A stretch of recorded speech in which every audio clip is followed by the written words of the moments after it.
लखनऊ के विकास नगर इलाके में हुए भीषण अग्निकांड ने दर्जनों गरीब परिवारों की दुनिया उजाड़ दी। सालों की कमाई और घर का सारा सामान जलकर राख हो गया। लेकिन इस घने अंधेरे में सपनों की उड़ान फाउंडेशन उम्मीद की किरण बनकर पहुंची। फाउंडेशन की अध्यक्ष खुशी पांडे ने अपनी टीम के साथ तुरंत मोर्चा संभाला। बेघर हुए परिवारों को पूरे महीने का राशन, पानी और बच्चों के लिए स्कूल बैग व कपड़े बांटे गए। पीड़ितों का कहना है कि जब कोई नहीं था तब खुशी दीदी ने आकर उन्हें संभाला। मदद के इस जज्बे के साथ ही फाउंडेशन ने बेसहारा बुजुर्गों के लिए लखनऊ में अपना पहला वृद्धाश्रम भी शुरू कर दिया है। अब फाउंडेशन जले हुए दस्तावेजों को बनवाने और अस्थायी शेल्टर की व्यवस्था में जुटा है।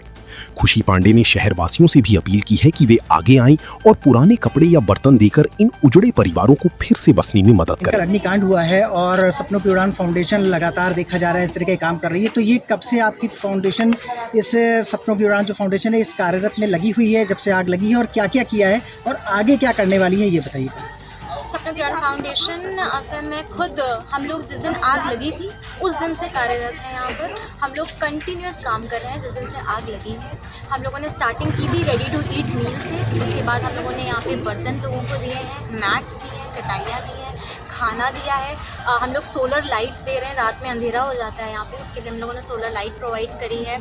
हम लोगों ने वॉचेस लोगों को दिए हैं, बच्चों के लिए स्कूल बैग्स दिए हैं, बच्चों के लिए किताबें हम लोग प्रोवाइड कर रहे हैं। जितना हमसे और हमारी संस्था से हो पा रहा है आम जनता के सपोर्ट से हम लोग उतना काम कर रहे हैं। और कोशिश ये है कि विकास नगर की जनता के साथ जो ये हादसा हुआ है उसको हम लोग किसी तरह कोशिश करें और यहाँ की जनता की, यहाँ के लोगों की ज़िंदगियों को वापस से हम लोग ट्रैक कर लिया है। यही एक उम्मीद के साथ हम लोग लगे हैं। खुशी जी, एक सवाल ये है कि यहाँ पर जिस तरह से बहुत भयानक हादसा है उसमें छोटे बच्चे और महिलाएं, खासकर जब दिक्कतें आती हैं तो सबसे ज़्यादा बच्चों और महिलाओं को होती हैं।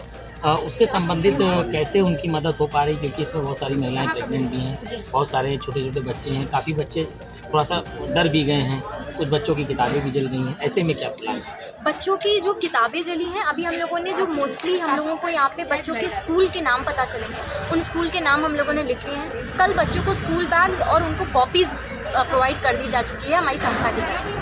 अब हम लोग स्कूलों में बात कर रहे हैं कि एटलीस्ट स्कूल वाले थोड़ा सा सपोर्ट करें, हमें महीने 2 महीने का समय दे बच्चों को वापस से स्कूल पे ले जाए, बिकॉज कॉपी किताबें और बैग्स हम लोग दे चुके हैं।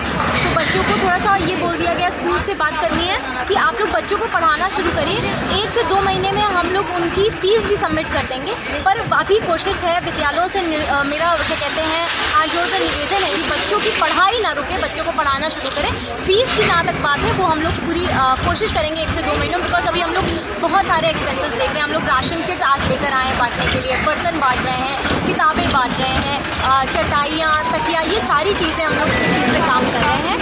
तो कोशिश यही है किसी तरह करके बच्चों के लिए काम किया जा सके। प्रोजेक्ट दाग मेंस्ट्रुअल हाइजीन के लिए यहाँ पे हम लोगों ने सैनिटरी पैड्स भी डिस्ट्रीब्यूट करेंगे। बस ये है कि अभी जो बहुत बेसिक नेसेसिटी, जो बहुत ज़रूरत का सामान है, जो एकदम लग रहा है कि नहीं अगर ये नहीं मिला तो चीज़ें बहुत ज़्यादा परेशान करेंगी, तो उस चीज़ के लिए काम करें।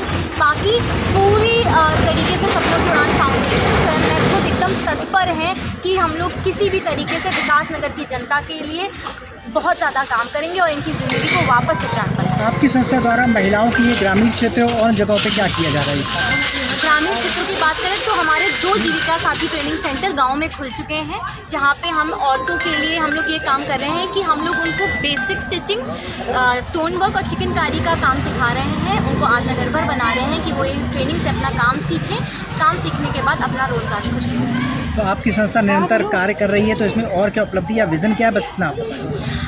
अभी ओल्ड एज होम खोलने का सपना था, वो भी पूरा हो गया है। लखनऊ में 7 जीविका साथी ट्रेनिंग सेंटर्स खुल चुके हैं। कानपुर में हमारी NGO निरंतर प्रयास पे लगी है।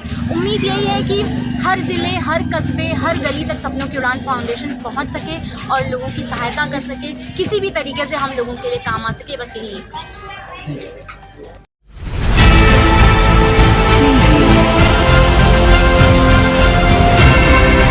और नीचे जो वो सब्सक्राइब का बटन है ना, उसको हिट करो, जल्दी से करो सब्सक्राइब।